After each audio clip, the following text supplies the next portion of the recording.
जब आंसर लिखा remove to का आंसर लिखा हो उसको क्वेश्चन बनाना हो तो इंसर्ट टू ऐसे लिखेगा, सामने क्वेश्चन पे इंसर्ट टू लिखेगा। ठीक है, अब इसमें इंसर्ट टू करना है, इसको तो कैसे करोगे आप देखिए क्या करना होगा, ध्यान दो थोड़ा सा।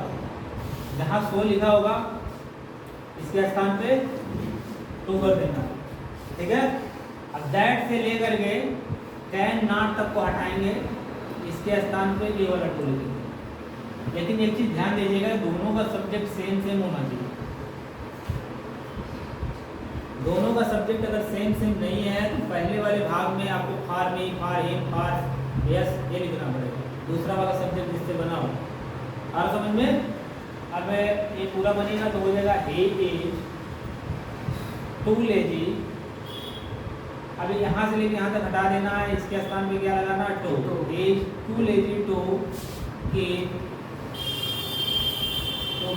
Pace with you. ये हो गया आपका इंसर्ट। समझ में आया क्या? हाँ जी, ये क्लियर हो गया। अगर देखो इसका इंसर्ट रिमूव टू करना रहेगा तो ये बनेगा, और रिमूव टू का इंसर्ट टू करना रहेगा तो ये बनेगा। इंसर्ट टू का मतलब होता है उसमें ये टू का प्रयोग करिए, इंसर्ट करिए, उसके अंदर डालिए टू, सो गया। ठीक है, ऐसे आपके क्वेश्चन में लिख देगा एग्जाम में इंसर्ट टू, इसका मतलब है रिमूव टू किया हुआ है, सो इंसर्ट टू करना। दूसरा वाला यहाँ सो लिखा हुआ है और दैट से लेकर के कैन नॉट तक को हटा देना है। यहाँ पे क्या लिखना है, टू सर, ये वाला टू लिखना है। यहाँ पूरा हो जाएगा say speaks to cast to be follow.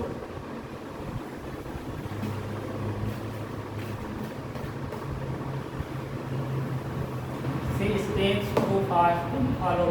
Clear हो तब।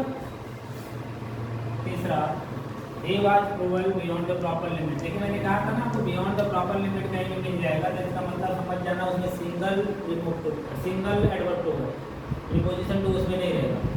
तब ये कहाँ पे लिखना होगा, he was too cruel हो जाएगा। तो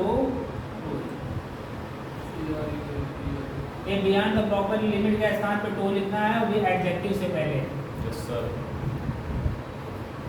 क्लियर हुआ। मैंने पीछे पढ़ाया था कि अगर किसी वाक्य में केवल एडवर्ब टू हो और उसका रिमूव टू करना हो तो वाक्य के अंत में बियॉन्ड द प्रॉपर लिमिट लिखें। अगर beyond the proper limit last में लिखा हुआ है तो इसका मतलब उसका जैसे अपोजिट हो जाएगा कि एडजेक्टिव से पहले टू लगा देना। क्लियर हुआ, समझ में आ रहा है ना? अगला देखिए, इसका क्या होगा ये बताइए आप लोग। यू आर तो भी हो जाएगा, एक दैट से लेके कैन नॉट तक रहेगा, क्या होगा, you are too will to walk. अगला the book is so costly that I can not buy it. क्या हो जाएगा, the book is too costly for me buy to buy it लिखने की जरूरत। अब देखिए ये मैंने फार्मिंग क्यों लिखा, क्योंकि दोनों का सब्जेक्ट अलग अलग है। इसका यहाँ सब्जेक्ट होगा, यहाँ सब्जेक्ट आई। आई बना कैसे होगा, ए आई फार्मिंग से बना होगा, किससे, फार्मिंग से। बाई इट कर देता इसमें तो क्वेश्चन में बाई इट नहीं रहता, इसमें आंसर नहीं रहता। ठीक है, जब रिमूव टू करते हैं तब इट लिखते हैं। अगर तीसरा वाला अगर हमको रिमूव टू बनाना हो तो कैसा आएगा, तीसरे वाले का रिमूव टू बनेगा तो यही बन जाएगा। इसको हाँ, इसका तीन तरीके से इसको बना सकते हैं। इसको बना सकते हैं he was ओवर क्या है, क्रूएल, ओवर क्रूएल हो सकता है। he was extremely cruel,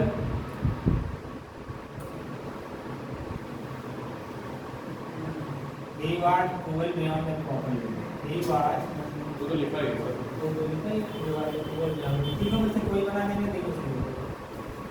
ये तो पढ़ाया ही है। क्यों, कोई दिक्कत?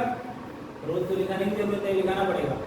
नहीं मत दिखाएगा। हाँ तो हो गया ना। आप वैसे सीधे लिख लीजिए इंसर्ट टू में रिमूव टू का अपोजिट होता है। ठीक है, लिख लीजिए इंसर्ट टू रिमूव टू का अपोजिट होता है।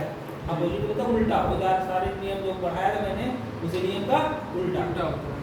अरे छोटा बच्चे आपने तो नोट से लिखा, उसी का उल्टा नियम हो गया। आप समझ गए? क्लियर हो जाएगा? कोई बट नहीं ना? अभी इससे रिलेटेड आपको इंसर्ट टू से रिलेटेड काम यही चैप्टर इंसर्ट टू में काम। इसको कुछ पूछना है तो कोई बता दीजिए, हो जाएगा ना? इंसर्ट टू समझ में आ गया ना? उसका उल्टा